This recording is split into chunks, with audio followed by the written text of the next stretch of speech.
First destination, Rainfall. Rainfall ba? Rainfalls, mga ka-all goods. Ah, Manang.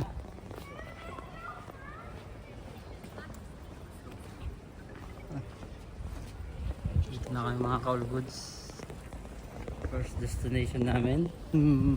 Dito.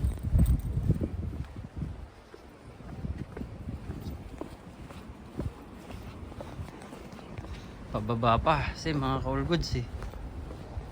Ayan. Gandun. Oh, bakit to? Ah, train na to. Train station. Grabe, pababa to mga ka-all goods hanggang dun.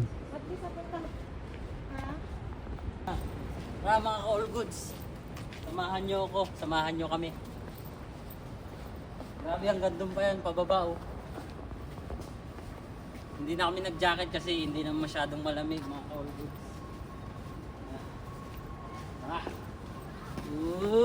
Naman na, pagod man pero okay lang no. Worth it naman to no mga manang. Ando na si ano, si partner, nahuhuli siya eh. Pagod. Okay lang mga ka-all goods, kahit medyo pagod, kulang sa tulog. Yan. Ganda mga ka-all goods. Gusto. Wow.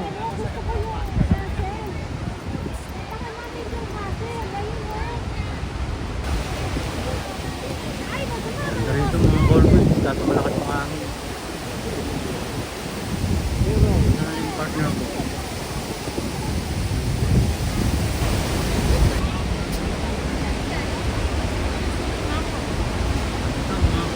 The best mga ka-all goods.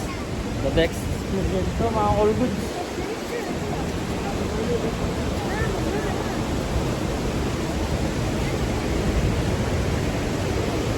So syempre ingat lang tayo.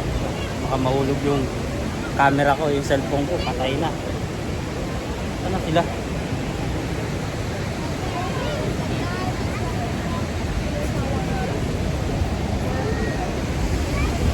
Ganda naman ah. Anong okay ka lang? Magmamomel ka.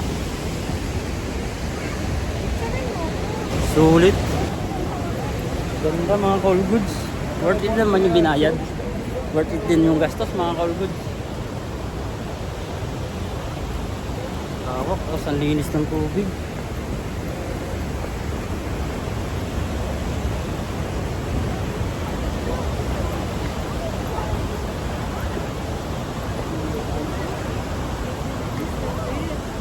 Lang. Sa ganda, wala akong masabi mga ka-all goods.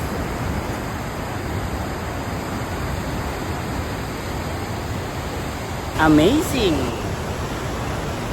Amazing. Grabe, nakaka-amaze yung lugar na to mga ka-all goods. Hindi nakakasawang tignan.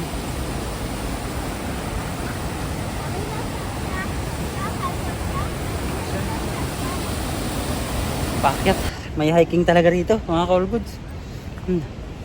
Pagod ah. Pakyat dun. Pagod to.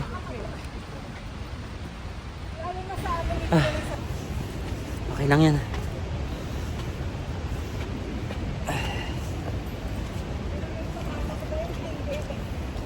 Ano, kaya pa? Kaya. Kaming dalawa ni Manang, nag-load kami. Ang na-load ko, 150. Si Manang, 50. Pero ang problema, wala kaming signal. Si M lang ang may signal, si partner. T-Mobile kasi siya. Mahina ang signal dito ng Orange. Ayan, mga T-Mobile dyan. Pag pupunta kayo dito, mag T-Mobile kayo mga ka-all goods. Kaya mahalaga yung cellphone ni M. Kaysa yung sa cellphone namin. Kasi nandun yung ticket. Uy, ang ganda nun mga ka-all goods oh. Classic. Wee. Rainfalls. After sa rainfall, mga ka-all goods, sinek namin tong train station na sasakyan namin para bukas. Yun lang yung ganap namin ngayong araw. Tapos uuwi na kami sa Airbnb, mga ka-all goods. Kasi mga ka-all goods, yung check-in namin alas 3 pa. Maaga kasi kaming dumating. Maaga kaming dumating dito, mga ka-all goods. Kaya instead, dumiretso na kami sa rainfall. Pero iniwan muna namin yung gamit namin sa Airbnb. Buti na lang kahit pa paano may tao doon naglilinis yung yung staff doon. Kaya ang kagandahan kahit pa paano, mga ka-all goods, nakapasok kami agad sa Airbnb. Iniwan lang namin yung gamit namin doon. Tapos after nun, lumabas na kami. Buti na lang walking distance lang yung rainfall dito na malapit sa amin, mga ka-all goods. Kaya bukas gagala ulit kami bukas. Second day for tomorrow. So, see you around, mga ka-all goods. All goods.